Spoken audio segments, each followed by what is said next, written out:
Y'all, we got Donna asking for an appeal for several reasons. Charlie's overeating at Wendy's, not his sister, but the restaurant, okay? Out of the paddy wagon and everything. And there's all the stuff going on in the Adelson case. We're still waiting on her sentencing. So I want to review a couple of things and look at the fact that Charlie and Donna's big mouths and inability to just be quiet has landed them where they're at. And also Charlie's mansplaining. I've never seen someone just mansplain their own self into prison. Now, who is Charlie? Who is this Charlie person I might be talking about? Well, let's go ahead and look at where Charlie started, how it ended, and where he's at, as well as a couple other things. Explanations. There's no explanation. I explained what happened. You asked me, did anyone pull a gun on me? That's what Is I that asked your question? No, nobody pulled a firearm on me. Count one. We, the jury, find as follows as to count one of the indictments, first-degree murder. The defendant is guilty of first-degree murder. Count two. We, the jury, find as follows as to count. My man. Thank you so much, man. Charlie, yes, sir. We are across the street from the jail. I'll go as slow as I can, but you eat what you. I ain't gonna. You eat it all. I'm not gonna take you out the van until you're done. You good? Oh my God.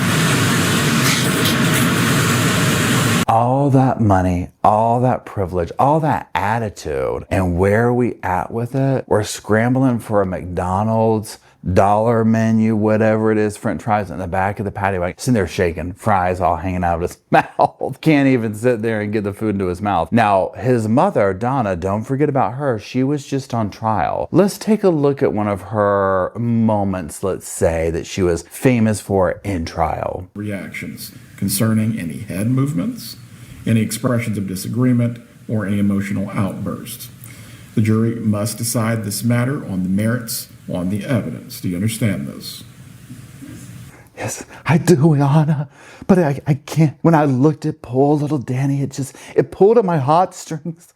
Harvey, come hold your little powder puff. Come tend to me. Come love me. Now, as we all know at this point, little Miss Donna has filed her appeal. We'll talk about that here in just a little bit. And we'll also talk about some comments that are just popping off in the comment section as well towards the end of the video. What I want to do now that we can remember who Charlie is and who Donna is, I want to, once again, phone calls from prison has done it. Now, this phone call they posted a few weeks ago, and we've talked about the bump. We've gone over it so many times, right? What I want to do with this is to look at this through the lens of what we know now, and also Charlie's mansplaining, okay? When I rewatched this, within the first few seconds, I was like, I can't with this guy. Okay, I cannot with this dude. It blows my mind. Now, keep in mind, phone calls from prison, that's a channel. I'll link them down below. Make sure to follow them. They get amazing phone calls. They have amazing content. Be sure to check them out. Now, what we're gonna do is we're gonna listen to some clips from the phone call, etc., talk about it, and use those as talking points. And then from there, like I said, we'll revisit a little bit of that appeal we'll talk about, and then some of the comments that had me absolutely rolling. So go on, buckle up, get your little coffee cup, all that stuff, and let's dive into today's video. Hey, welcome to the Sofa Squad, sipping from the cup at hey. Now hold on everybody, let's do a quick sofa sidebar now. Keep in mind, ain't no cop, ain't no doctor, ain't no lawyer, ain't no therapist, ain't none of that fancy credentialed stuff, okay? Only credentials we got up in here is my sass, and this sofa. Now keep in mind also, I'm just giving my opinions on very public information, so do your own research, come to your own opinions, and drop them off in the comment section. And while you're down there, if you do like what you see here at the Sofa Squad, drop a little like, drop a little comment, drop a little share. It helps the channel out immensely. Now let's get edition. Hello Sofa Squad and welcome back to the sofa. We got a sofa. We got a weird pillow. We got a oddball Paul. My name is Paul if you're new to the channel. If you're not new to the channel, my name's still Paul. Okay, now, you already know what we're talking about. You already know what we're doing. Let's go ahead and jump into that phone calls from prison phone call. I'm 99% sure that's what it is. So immediately, first 10 seconds, okay. Charlie is infamous. Forever, this case will be, to me, the percentage case, right? I'm 99% sure. Look, my lawyer said if I pass 70%, he's driving me home. He's driving me home. Charlie operates off of percentages. I've never seen people go so hard for percentages that were completely off, okay? His 99% here, sure, was absolutely 99% wrong. And I'll tell you why. The number one reason is this: too well spoken. Yeah, the language. No threats. Mm-hmm. And I made it clear, like, I don't know who these people are. Like, the person seemed surprised. I mean, really, he was like, really?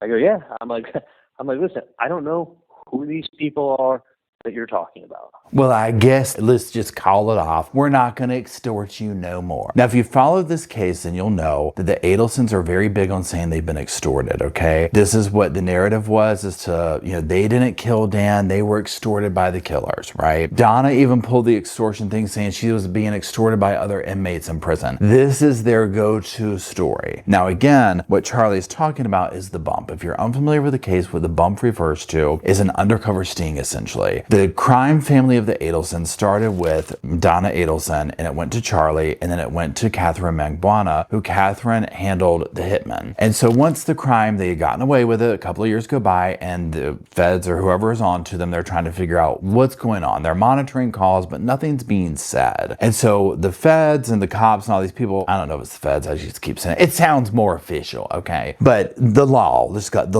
wants to know what's up. So they're like, we need to get them to talk about it. Let's bump them. Let's see what happens. And they send somebody to meet Sammy, Donna, on the street, and he hands her a letter, and it's basically like, here's this, it has a number, it's a newspaper article about the murder, and like, here, call them, $5,000 is written on it. Well, this phone number will go from Donna to Charlie to Catherine Magbuana to the hitman, and then back up the line. There's zero reason why that number should have ever made it down that line, or any of these phone calls took place. The only thing that should have happened is Donna went immediately to the police and said, I think I'm being blackmailed, something like a bad man just approached me, but this never happens. And it makes them all talk. It was beautiful detective work, okay? And that part right there was amazing. Now, the beauty of it is knowing what we know now, which is this family orchestrated the murder of Dan Markel so that their daughter, Charlie's sister, Wendy, could take the children and move to South Florida, okay? It absolutely fried all of the people involved in the murder and ate them alive, and it's beautiful, beautiful karma, and they absolutely deserved every anxiety-ridden moment of it. So,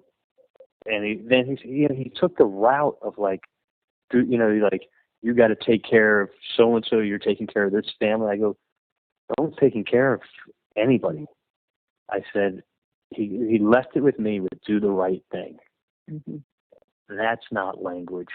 No, I know. That's when someone says do the right thing. And I'm going to tell you something. Think about a high school, a high school fight or a high school threat. Someone's like, I'm going to kick your ass after school. Mm-hmm. I mean, just that simple. I mean, listen, that's just how people talk. Your dog shits on the carpeting. I'm going to kill him. I'm going to beat your ass. Like, you know what I'm saying? Like, I even talk like that about Ben. I'm like, you need to smack his ass. Like, that way he hears the threat. Do you notice the one thing missing from everything? Never once was there a threat. Now, here's the other thing, too, that Georgia was the prosecutor in this case, that she'll say, and that she brings to light, which is so bizarre to me, is that the Adelsons were gleeful, damn near skipping through the hallways to learn, oh, it's not an extortionist, it's the FBI. Thank the Lord. It's that. They were so confident that they could get away with this that they were like, and selfish and greedy. Think about that. If the tables were turned and it was me, I would be ishing in my pants to learn that all was after me doing this. Okay. If it was an extortion, what money do you want? Here you go. Thank you. Done. There you go. Right. But not the Adelsons and not Charlie. Let me tell you something. So what's funny is all that, obviously, but listening to him say sit here and explain this to him. There's not a threat. And honestly, okay, so legit, some of what he's saying does seem true. Do the right thing. That does sound like a cop, right? And that's the other part to it where because their guilty conscience was so guilty, obviously we know this by now, they've been convicted of it. It ate them alive. Even though they were kind of onto it a little bit, it ate them alive because it was a cop and they were onto them. And when you're at this point where the cops are doing this, it's way deeper than they thought. But they were so cocky, they were so arrogant that they couldn't imagine someone getting something over on them. They were supposed to be the ones to get stuff over on everybody. Do you notice the one, Mom, that's the most, I mean, even if you don't mean it, I mean, I'd say to Ben, I'm going to kick your ass if you hit me again. Do you know what I'm saying? Sure. Donna's like, sure, honey, sure, yes, Charlie. Now listen, Charlie, your mama needs a nap, okay? I've been eating the bonbons all day long. I'm tired. I've been doing all the stuff. I've been a domestic engineer all day long, Charlie. And you're just going on and on and on and on. And honestly, I think if Donna spoke her thoughts out loud, even Donna's own defense attorney, Tom Petty or whatever her name was, got up there and was like, you can hear in Donna's voice where Charlie just goes on and on and on. Another thing that was amusing and ironic and like whatever about this case, the trial, was that everybody collectively gathered and decided Charlie is so insufferable with how much he goes on and on. It was like when they would play a phone call, people would be like, oh my God, do we have to listen to Charlie? I truly hope if he has a roommate or cellmate, whatever you want to call it, in jail and prison, that person is deserving of Charlie, okay? That whatever they did, like if it was somebody who did like some kind of like, and I don't know what you call it, but like, a financial crime versus a killer, right? I would be like, no, put the person who like killed somebody in there with Charlie. The financial crime, that's not a punishment deserving of Charlie. They're already doing prison time for that. That's enough. Charlie is like the icing on the cake to a prison sentence if he's your cellmate. That's not accidental, because that's the first thing you tell someone is I'm gonna beat your ass, or I'm gonna do this, or I'm gonna break your legs, or I'm gonna do this. Like, do you notice not one time has there been a threat, even an implied threat like your health or your anything like that? I am so sure that it's that. And it makes complete sense given a couple of things. One, the timeline. Mm-hmm. That's what I thought. 2 years later, Mm-hmm. I mean, you have to understand, they want, and listen, if I had any information, I would talk, I would help out. I don't have anything, but you got to understand, without a question, I would be beyond shocked if the family doesn't hire their own private investigators. I mean, do you blame them, right? I mean, come on. Can you imagine? Look at how many years it's taken to get justice for their son. Now, again, one thing if you follow this or listen to interviews, stuff like this, and this is going back also to Jeff Lacoste. This is Wendy's former boyfriend who I believe that she tried to set him up. This was the boyfriend after Dan. And Jeff will talk about Charlie in a very candid way and be like, yeah, Charlie had lots of money. He had the fancy, sports car. He could roll with that crowd with the Boca, West Palm Beach, Worth Avenue, all that kind of a vibe, right? But he would also stick his other foot here in like the underworld and whatnot. And listening to these phone calls with Charlie and some of the other ones were just, the ones where he just talks to his parents after his conviction, they're insufferable. But like, he's very proud of that he can like run with these criminals and stuff like that and stick his foot in there. What's also ironic about that is the fact that, once the family rolled with that crowd, they got eaten up by it, okay? Because they didn't see what was coming. Imagine if this was an extortionist. Charlie said they're so concerned about being extorted, like, well, I don't want them coming back for money. They're just going to keep asking and asking and asking and asking. It's like, yeah, you hired somebody to kill somebody. Like, what are you thinking? And even the guy, Luis Rivera, this is one of the hitmen who turned state's evidence. He took the stand in many of the trials. And he said to, I believe, Georgia questioning him, he was like, yeah, if we had known that they had all that money in the house, we would have just gone on and rob them instead of killing Dan. You know, I mean, that's what you're dealing with there, right? I mean, this is what you're dealing with. But Charlie and them, Now again, Donna, she has no idea. They can't shut up. She's in jail, prison, talking about, I'm giving out baby grand pianos for fake testimony, this, that, and the other. They had no idea how to play the game that they jumped into, okay? And they had no idea what to do with any of this. And they were getting railroaded. When they walked into their units, wherever they were at, even if it's protective custody, PC, whatever, these people saw them as like, hey, this is a way out of here, right? I can lessen my sentence. And many of the informants we heard from, I don't particularly I know that a lot of people are like, oh, that's a jailhouse informant, this, that, and the other. And I do think sometimes in these cases you can tell where it's like, really? But with what these ladies got up on the stand and said, who's going to make up? Donna offered me a baby grand piano. That is very Donna Adelson coded, okay? Only Donna would think, well, why wouldn't they want the baby grand piano? I thought everybody had a baby grand piano room. I mean, come on now. You know? That is so Donna Adelson. It's obvious they're not lying, okay? Based on that. Now, I understand that at the same time, yes, they can benefit from it, but I'm like, it is what it is, okay? If they can get this and they have this in exchange for it, it doesn't really negate that. But again, it's very topsy-turvy, and I completely respect and understand that there are situations where jailhouse defendants will get up there, jailhouse snitches or testifiers, I can't think of the proper word, will get up there, informants, I'm sorry, and they'll get up there and make stuff up. Absolutely, right? I get it, okay? So I don't think in this case that was the case. Okay. I would be beyond shocked. But really, what are they going to do? They're not going to be able to go knock on a door and go, hey, did you do this? Oh, okay. Just thought I'd stop by and ask. They have to come up with a plan that's going to stir the pot so that if there is something going on, like what are they looking to achieve? What are they looking to, you got to say to yourself, what are they looking to get out of doing this nonsense? Well, I wouldn't necessarily call it nonsense. This is one of these things where I'm like, oh, he was so close to the whole point of it. It's like, yeah, it's almost like they would do something to stir the pot. What could that be?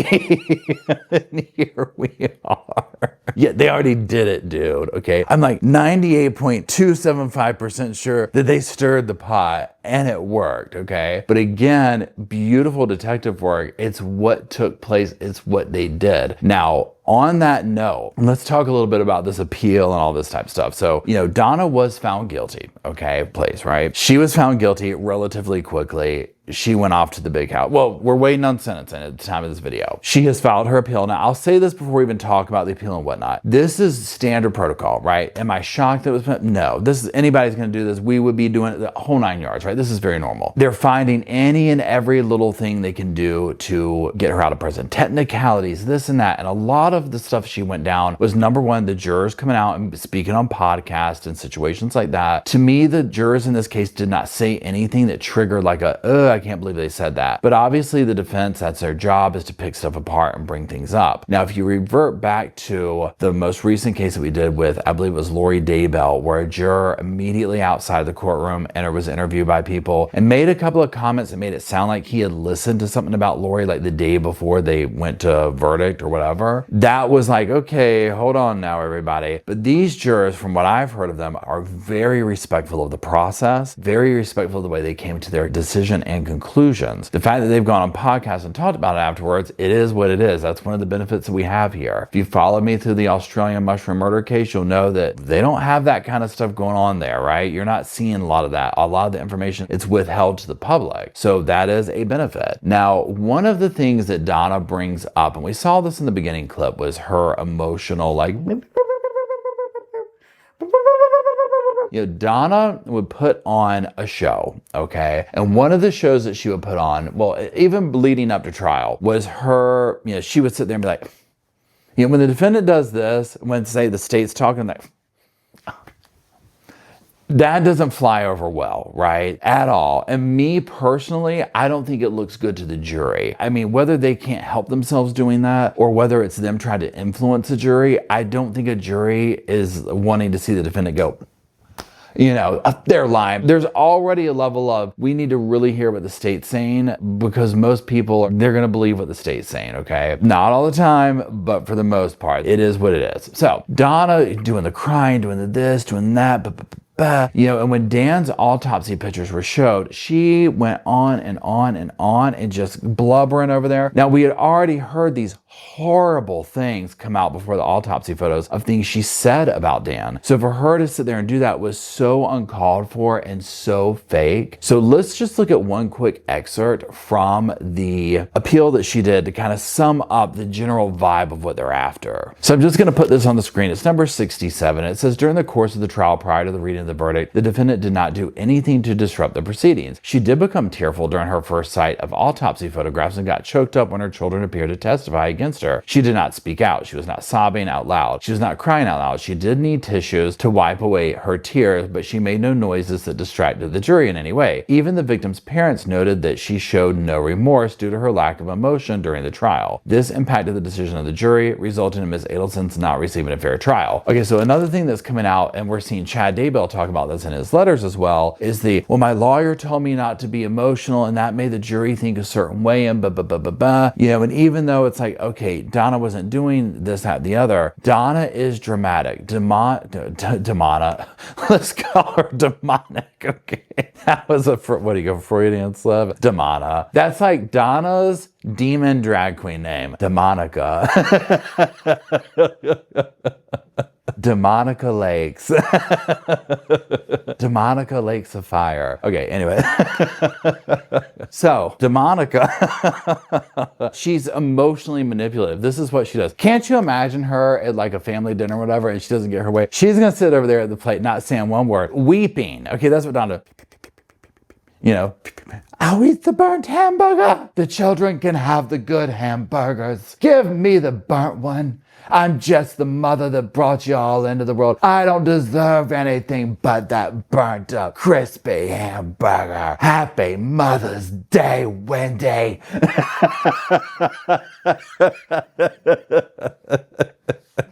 I mean, you already know how that went down in that household, okay? And she does the same thing in court. And this is probably the first time in Donna's life that she has not been able to get her way. It's like, she's like, it's the weirdest thing, Harvey. I sit over at the table, I cried, I did this, I did that. They still found me guilty. They still, even with all the lack of evidence, they found me guilty. The other like part with this whole thing from her to Charlie to everybody is the disconnect to the evidence with their reality of what the evidence is. It's like, honey, I don't think your lawyer has broken this down very well for you, but it looks really bad, okay? So, as you can imagine with a case like this, the internet has gone wild and the comment section has gone wild as well. So let's take a minute and read a couple that have had me pondering and also knee slapping. Okay, so let's take a look at a few of the comments. These comments are from my video about Donna's sentencing. I'm gonna put the first one up here, and it says, Angie Baltimore says, she makes me more angry with her reaction to the verdict. Did she think she was going home? I know, right? So delusional. The judge made me laugh when he said, give her tissues if she needs them. Obviously, he noticed no tears. I love that part too. And I think the judge was so over it. Now she says, edit, Miss Markle did amazing calling Donna out on all her evilness. Yes, she did. My thoughts and prayers are with the Markle family. I can't even begin to imagine the pain they're going through. I know, and I'm glad that you mentioned that, because yeah, that part right there, I felt like she got up there and she called Donna and the Adelson family out in the most perfect way possible. And you know that ate Donna up, having to sit there with, basically sit on her hands and just take it, right? You know that was chewing her hide. Let's go to this next one. It's Gigabytes, I hope I'm saying that right. Donna's trying to give shock to sadness, right? But all I see is an adult temper tantrum, anger that her manipulations aren't working anymore. And then Lisa says, such a tantrum, I've never seen an adult do that galled. Yes, this is what I'm talking about. Donna's used to getting her way, obviously. Number one, she's got all that money. She's manipulative. They have power. They have influence. So this is new to her, I'm sure, being like, wait, what? I'm not, huh? You're not gonna, what? yeah,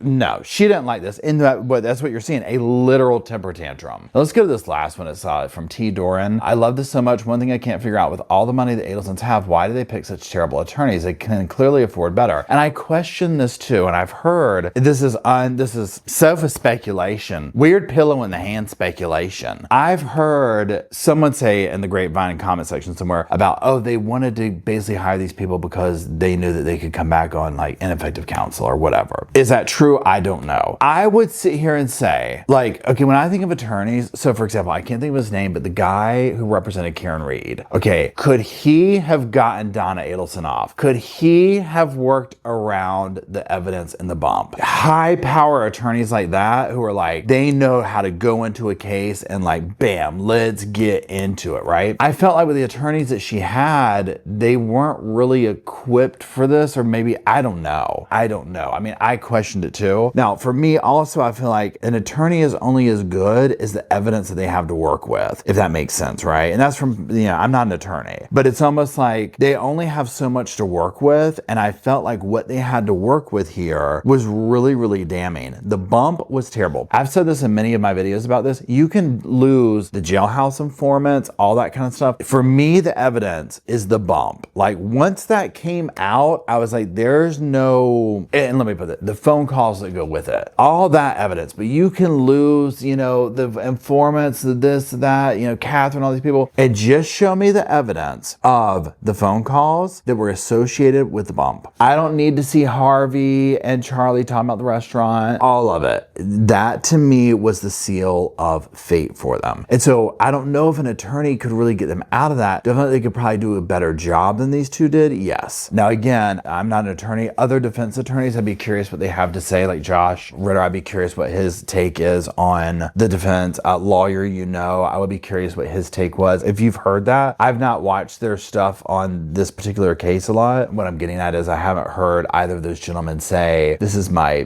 thought process, or I think Lawyerly or Dr. Lawyerly, I'm not sure. But basically another attorney that can give more insight into that, Emily Baker, people like this, because I'd be curious what their take on it was, and I would hold more validity to that, obviously, than me. And clearly I'm biased, right? I come more from like a jury standpoint of like, this doesn't smell right, they're guilty. So anyways, that's it. If you're still watching, I do appreciate it. While you're dropping all that stuff off down in the comment section, if you could, pretty please drop some sofas off, little weird pillows if you want, maybe even some Roscoe pillows down in the comment section for Roscoe and Spirit, myself, Bo and Luke, and you, the Sofa Squad, who makes the sofa possible. We got the channel up to over 150,000 subscribers at this point. Thank you so much. Be sure to like and subscribe to the channel. It helps it out so much. And until we get there down in the comment section to do all that stuff I just talked about, I'll see y'all soon. I just wanted to say thank you again for watching the whole video, and also thank you for being part of the Sofa Squad. Special thanks to all the Patreon members, channel members from both of my channels, everybody who likes, shares, subscribes, comments in the comment sections. It helps the channel out so much. Now don't forget, I do have that other channel, the podcast channel. That's where we go live, we hang out, we talk. We have kind of sort of a schedule, but just be sure and check it out. I'll put it up here on the screen. And then like I said in the beginning of the video, if you want to follow me and Roscoe on the Instagram, go on, check it out. It's right here on the screen again. But once again, thank you very much. I really appreciate you being part of the Sofa Squad, and I'll